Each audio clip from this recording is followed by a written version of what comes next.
Hello everyone. Today it's going to be an interesting video. I decided that what I wanted to do as of late is play some dungeon crawlers, specifically some board game dungeon crawlers, or just tabletop in general. So I played a lot of Elden Ring. I want to say I put in, actually, you know what, I'll just tell you, it was a whopping,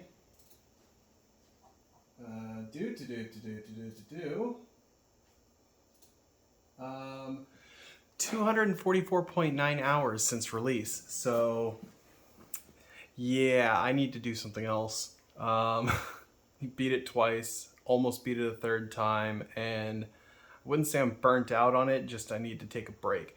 So, today we're going to go over a couple of solo play and some cooperative dungeon crawlers. With that being said, I'm going to pause the video, swap the camera around, and we'll get this thing going. All right, and we're back. So what I have in front of you are a handful of solo and cooperative dungeon crawlers that I've picked up. Some of them over the years, some of them fairly recently. And what I want to do with this video is create a almost like a little bit of some reviews and a little show and tell, because unfortunately this isn't it. I do have some more, namely in solo play games, and I got a few that are going to be trickling in over the next month. So as those come in, I'll probably do an addendum to this video and just make another one.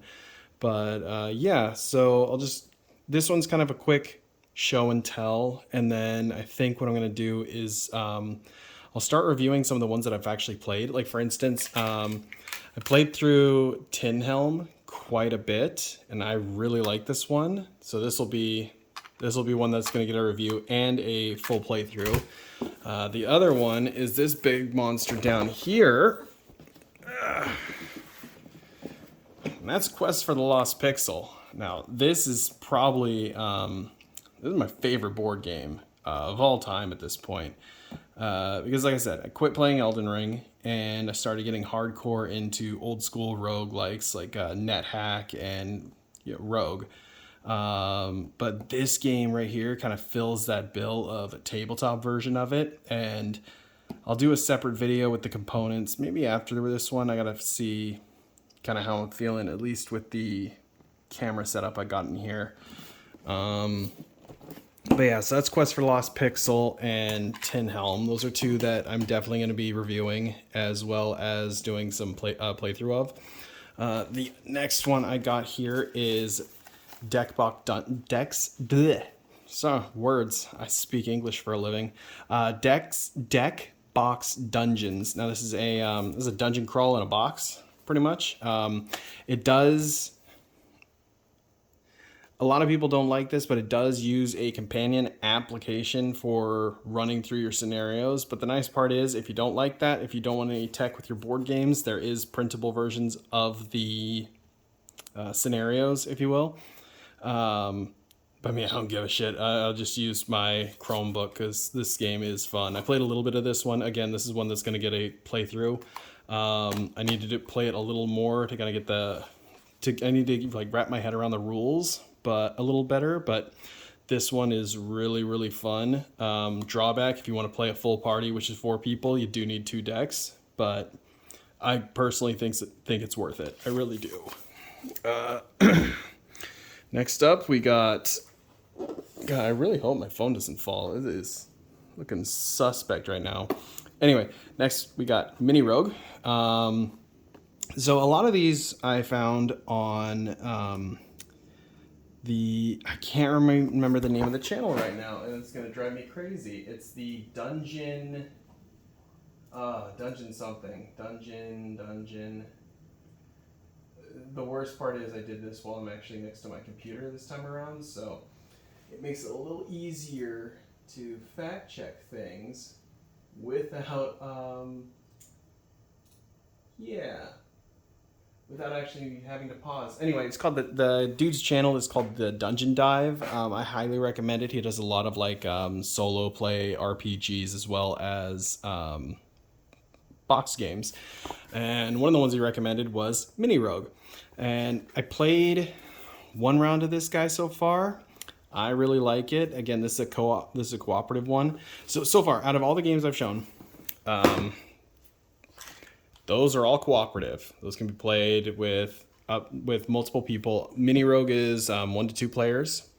Quest for the Lost Pixel is up to 4 people. Same with Deckbox Dungeon. Although Deckbox Dungeons does need 2 packs to play multiplayer. Tin Helm, extremely solo. This game is only solo, but that's fine. For what it is, it works. Next one, and this is one that I guess he didn't really like that much, but I was looking through it. I played a little bit of it. Played like a few rooms, just kind of get the hang of the rules. I still need to play some more, but I really like Tiny Epic Dungeons. It's not quite the dungeon crawler I was looking for, but it's definitely kind of fun in a pinch. And the upgraded, if you get the dungeon mat as well as the player mats, it makes this game a lot easier to start and play, and it looks really, really cool. However, you need more table space than my 3x3 table, so still got to figure out how I'm going to get that one. I will be doing a review of it. Again, I'm going to push these reviews probably sometime over the next month or two, because I do have some more stuff coming in that I want to try out first, and I at least want to get familiarized with the game before I do a playthrough and a review. So that's Tiny Epic Dungeons in the expansion pack. This one, and oh yeah, I should probably say 1 to 4 players for Tiny Epic Dungeons. Now this big monster right here, Escape the Dark Castle. This is a very, very cool game. I consider it a dungeon crawler only because of the way you're going through the rooms. It's not your traditional type of dungeon crawler where you're actually like going through tile by tile. This is more like an imaginative one because you're flipping each room card and kind of playing out the scenario on the card. I would still consider it a bit of a dungeon crawl though. I really like this game. It's for up to, I want to say 4 players. Yeah, 1 to 4 players. The art, I don't know how well you can see it, is amazing in this game. It reminds me of like late 80s, like mid to late 80s Warhammer, or like that 20 AD style where it's just like, it's really dark and it's really grim dark. If you want a really cool grim dark kind of fantasy dungeon crawl, Escape the Dark Castle is pretty good. Real easy to learn, easy to play solo. You can get your little ones in there on it too. I mean, my kid's been playing this with me since he was 3.5-ish, or almost 4 years old. Because he likes dark fantasy, and there's nothing too bad in here, but he really likes this one. I got all the expansions in here. This is a fantastic game. TLDR, I will do a review of this one and a playthrough. And then last but not least are some new games that I found, and these are completely free. So, the first one is 9-Bit Dungeon, which is a really cool little free dungeon crawler that goes on. That's literally this nine card deck of cards, and you can run through a quick 4-level dungeon crawl on it.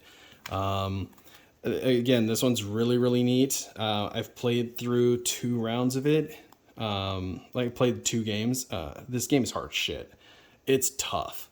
I need to get some card stock so I can print these out and make them look a little nicer. I will do a video of this because unfortunately there's not enough videos on the internet about this one, and it deserves it. And the other one is... God, I gotta remember the name of it. Where'd the dude put it on here? One Card Dungeon. So One Card Dungeon is, again, it's a print and play game. I made 2 versions of the cards, one big one small one. Either way, it fits 12mm dice. Like, here, I'll show you.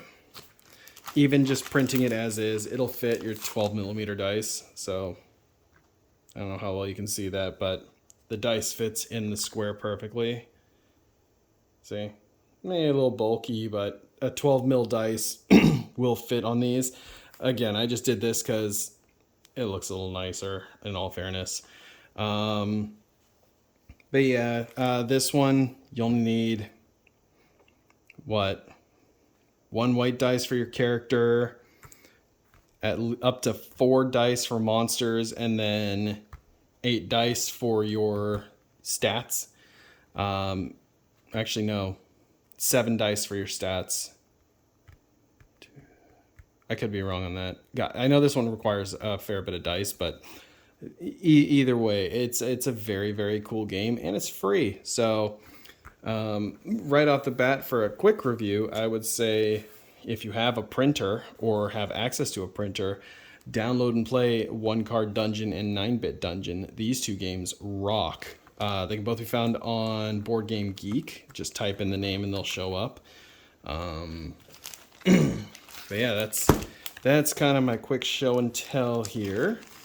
I will be doing some more in-depth videos on these ones in the future. I want to get a couple more games down, kind of like the whole thing.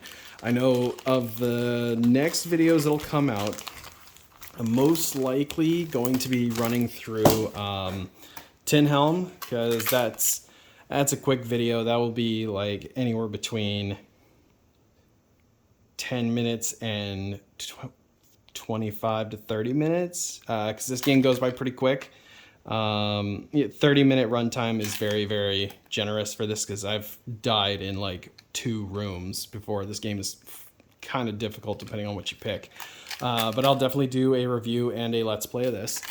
That'll probably be next, and then afterwards I will be doing Quest for the Lost Pixel. I'll probably do the review of Quest for the Lost Pixel before the gameplay of Tin Helm.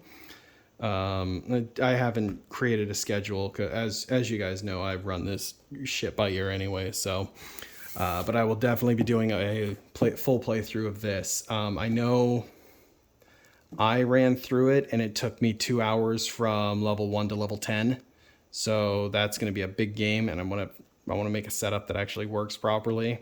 But yeah, that's fun. I love this game. This game is so good. But yeah, we'll definitely be doing a let's play of that, because I think there's only like 2 on the entirety of YouTube. So that's a damn shame, and it needs to be rectified. So I will be doing that. And that is it.